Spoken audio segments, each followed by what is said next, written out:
Pemberian pangkat Jenderal Kehormatan Bintang 4 kepada Prabowo Subianto masih menjadi perbincangan publik. Kenaikan pangkat Prabowo dari Bintang 3 ke Bintang 4 itu menuai pro dan kontra. Analis militer Koni Rahakundini Bakri mempertanyakan dasar hukum pemberian pangkat itu. Pernyataan itu disampaikan Koni pada Rabu 28 Februari. Koni mengatakan sepanjang pengetahuannya belum ada perubahan atau pembaharuan pada Undang-Undang Nomor 20 Tahun 2009. Di mana undang-undang tersebut menyatakan kenaikan pangkat kehormatan hanya diberikan kepada prajurit dan perwira aktif. Oleh karena itu, ia mempertanyakan dasar hukum yang dipakai Presiden dan jajaran TNI Polri dalam memberikan pangkat Jenderal Kehormatan kepada Prabowo.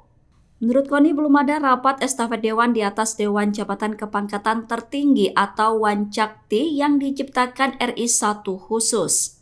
Koni mengatakan pemberian pangkat kepada Prabowo seperti kasus keputusan Mahkamah Konstitusi yang meloloskan Gibran Rakabuming sebagai cawapres. Ia menyebut Wanjakti mengizinkan Panglima dan Kastaf untuk melanggar undang-undang.